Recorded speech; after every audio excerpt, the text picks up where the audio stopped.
Stop and crop with the flat top. Expert Gamer here, bringing you guys a Dragon Ball Xenoverse DLC Pack 1 and 2 full review. I've been working on this video for the past few days, so show your support by clicking the like button. But without wasting any more time, let's get into the DLCs. So the first Time Patrol mission, or the story mission, in DLC Pack 1 starts with you and Pan fighting an evil version of GT Trunks. The fight isn't hard, but it's a little annoying because Trunks has a lot of health, but it's nothing too difficult. In the second part of the mission, Grade 8 Baby comes in, Pan leaves, and Super Saiyan 4 Goku comes to help you fight. In every mission, Grade 8 Baby is actually really hard to beat. He has a lot of health, it's very hard to break his shield. I've lost to him a few times with my best custom character, but difficulty is a good reason to buy the DLC pack in my opinion. Now for the second Time Patrol mission in DLC Pack 1, apparently the Underworld and Earth are connected, so a lot of the people in Hell come back and you have to beat 20 Apples and Raspberries. This is one of the most annoying things in Dragon Ball Xenoverse, having to face a wave of enemies. It's not hard at all, they don't do any damage to you really, it just sucks because you're always being hit from every side. I'd recommend before you going into this mission having a good evasive skill to knock them all back just in case, you know, they all get on you and it's just wasting your time to be honest. The third Time Patrol mission in DLC Pack 1 starts off with you fighting the Neo Ginyu Force. This is the Ginyu Force with Nappa instead of Ginyu, which makes no sense because in the show Nappa would be weaker than all of them except Guldo, so they could just overthrow their leader. But after you beat all of them, Android 17 comes and fights you, then after you get him down to a certain amount of health, he just flies off. And the last Time Patrol mission in DLC Pack 1 starts off with two Android 17s fusing together to make Super 17. Kid Goku comes in to assist and then later turns into Super Saiyan 4 Goku. Right when you are about to finish him off, a wormhole comes and picks him up, and that is the end of the story missions in DLC Pack 1. The weird thing is, they never really explained the wormhole when I played through, or at least I just didn't understand the whole wormhole concept when it first came in. So maybe later on the DLC that's going to be the time when you start to understand it more and more, but overall I would rate all of these missions about a 7.5, 8 out of 10. Now parting ways from the Time Patrol missions, we had the DLC Pack 1 parallel quests. The first quest, Revenge of the Tuffle, you have to beat Grade 8 Baby, and like I said earlier in the video, you should pick a good character because he is pretty challenging to beat. I'd just pick a character that has a really good ultimate that you could spam to beat him. After you beat him, Evil Pan and Trunks come to fight in, I think, the Capsule Corporation stage, which is a really good stage by the way, and that is going to be the end of the mission. From this mission, you can obtain 25,000 Zeni, Spike the Devilman's head, Spike the Devilman's suit, Mr. Popo's turban, Mr. Popo's clothes, the Z-Soul I'm an Earthling with Saiyan Pride, and the skill Armored Boost. Moving on to parallel quest number 2, Small But Strong, you must fight GT Trunks, GT Goku, and Pan. They're pretty easy to beat, they just have a lot of health. Like I said earlier in the video, GT Trunks has a lot of health in this game for no reason at all, so he's just kinda hard to beat, but he doesn't do that much damage to you at all. But that's literally all you have to do in that mission. From this, you can obtain 25,000 Zeni. The Z-Souls Might As Well and Citizens of the Universe Lend Me Your Energy, and the skills Kamehameha Boost and Super Spirit Bomb. And last but not least, from the parallel quest from DLC Pack 1 called Ultimate Power Ultimate Saiyan, you start off in the city having to battle Super Saiyan 4 Goku and Vegeta. After you defeat them, which they are pretty easy to defeat, they don't really do that much damage, but if you get caught in one of their ultimates, expect your health bar to be gone.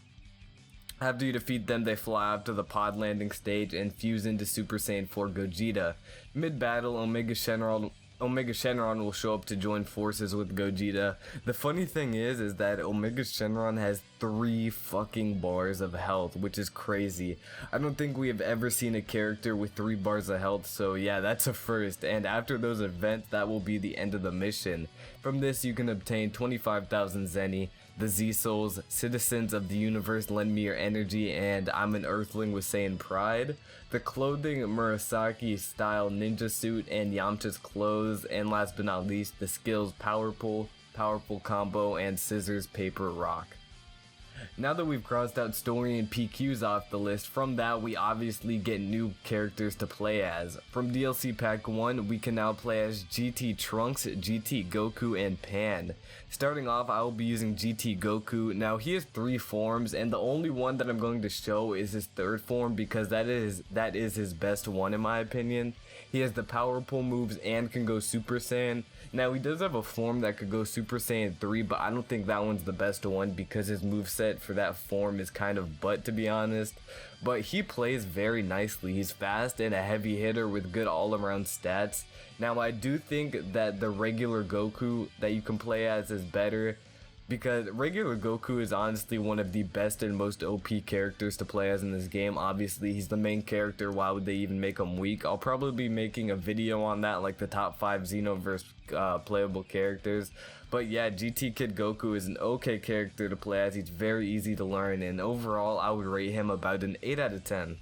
Moving on, we can now use Pan. Now there's not much to talk about with Pan. Pan's stats are very balanced to all sides, and she's also equipped with some nice moves just like Kid Goku. She is a fast character that is very easy to pick up and use, but like I said, there's nothing much to say about her. She plays a lot like the other characters on the roster, but for Pan, overall, I would rate her playstyle about a 7 out of 10. She's not as good as Kid Goku, she's just kind of a worse version of him, but if you know how to play with her, she could be better.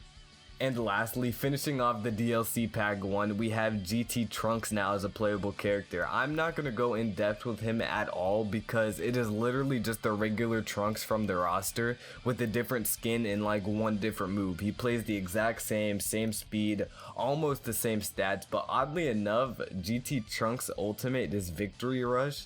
Now from what I remember in the show, GT Trunks never used a move like Victory Rush on an opponent, but that's just from my memory. If he actually did, tell me in the comments below. I like to be corrected on stuff like this, but that's none of my business. I would rate GT Trunks about a 6 out of 10 just because he plays the exact same. You're not really getting anything new, just a different costume. So with all of that, that is going to wrap up DLC Pack 1. Now here comes the question, is DLC Pack 1 worth the buy? It's all up to you, to be honest. The story and PQs will make it good. As for the new characters, GT Goku is arguably the only good one. Pan and Trunks lack a little bit to the other characters in the roster, as other characters can easily outclass them. I wouldn't look to that as a reason to not buy it. I would still definitely pick it up. My overall rating for DLC Pack 1 is going to be an 8 out of 10. It had some good aspects and some bad aspects, obviously, just like most things in the game. But what weighs it down is that the bad aspects in it are really bad. They're just not kind of things that could be winked at, they're really bad.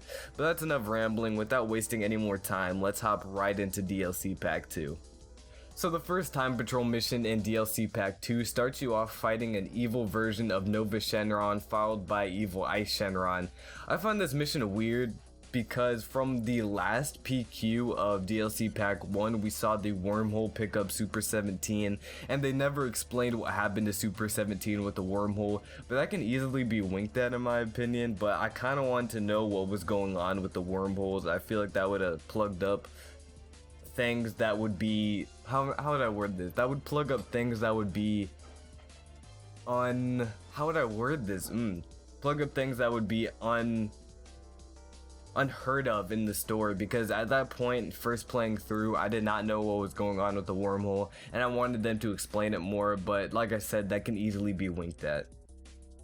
Starting the second mission, we see Omega Shenron, Vegeta, and Goku join the fight on their respective sides. After Vegeta realizes that we cannot beat Omega Shenron all by ourselves, which is really dumb because he was a really easy opponent to beat. We could have beat him in that fight, but you know, they had to somehow plug it into the story. Goku and Vegeta fuse into Super Saiyan 4 Gogeta. After Omega Shenron is defeated, the wormhole comes back to pick you all up, and it transitions into the last Time Patrol mission of all of the DLC packs. The last mission starts you off in the stage Mountains at Night, where you must fight Evil Omega Shenron, Super 17, and Grade 8 Baby, all of which have been absorbed by the wormhole throughout the DLC packs. Now do not take this with a grain of salt, this is probably one of the hardest fights in Xenoverse. I have lost this mission countless times because it is a 3v2 and one of the enemies is practically always sticking to you. I would go at this mission trying to beat Baby first and then Omega Shenron followed by 17, but that's just me. After you beat all of them, that is the end of the DLC Pack 1 and 2 story missions. Personally, I did not like the DLC Pack 2 story. It moved way too fast, you can tell it was rushed, and it took me 10 minutes of real time to do all of the missions, so you did not get a lot of gameplay for your money's worth. Overall, I would rate the story a 6.5 out of 10. Moving on from that somewhat horrible story, we go on to the parallel quest for this pack. In PQ1, Super 17 the Ultimate Android, it starts off with you fighting the Ginyu Force followed by Cell and Frieza. What I find weird is why are those characters to lead up to such a powerful opponent? You have Cell, Frieza, and the Ginyu Force, which aren't even like a fraction of Super 17's powers. In my opinion, this PQ was way too long for no reason. It gets hectic as you're trying to fight about 6 characters at the same time, and you fight 17 over and over and over again. This mission is just repetitive and long, but after you complete it, you can obtain 25,000 Zeni, Super 17's clothes, Pan's bandana, and the skills Dragon Burn and Absolute Zero. I would only run this mission to get Super 17's clothes. I'm not really a huge fan of Pan's clothes or Pan's bandanas, or both of the skills obtained, but that's just me. Now, this pack isn't doing too good overall, but this next PQ is where it starts picking itself back up. This one is called the Shadow Dragons. You start off in the stage Open Field fighting Nova Shenron followed by Ice Shenron in the Glacier stage, or Broly stage as some people like to call it. I like this mission so far because Open Field and Glacier are really good maps and nothing has been annoying so far. The fighting has been easy, you've been outclassing your opponent, so it's just a breeze to go through. After those two, you fight Omega Shenron in the Underground Lake, which is another very good map. He is not hard to beat at all as you are accompanied by Super Saiyan 4 Goku and Vegeta. After that, you go to another amazing stage, which is Mountains at Night, and fight Nova, Ice, and Omega Shenron, which are all evil. Even though there are a lot of enemies, it is an even 3v3 and does not get too hectic. The main reason this mission is so good is because of the drops you can obtain, which are 25,000 Zeni, Gogeta's clothes, the Z Souls I'm doing fine and that's how I fight, the skills Burst Attack, Burst Reflection, Burning Spin, Freezing Beam, Ice Claw, and Ice Cannon.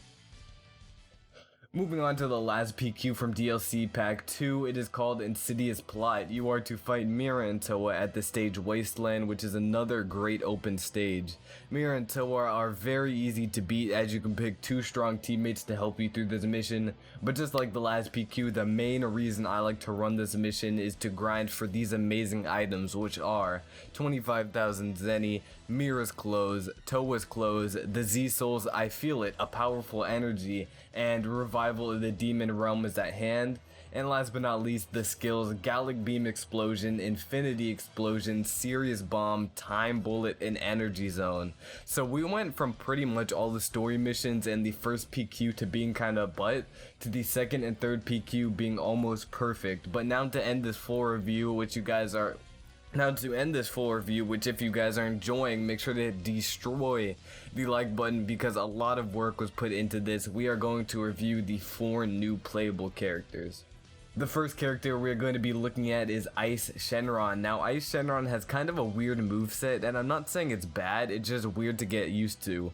One of his moves can be used to stun your opponent, which is Ice Claw, and maybe you can follow that up with the move Freezing Beam to combo into a grab.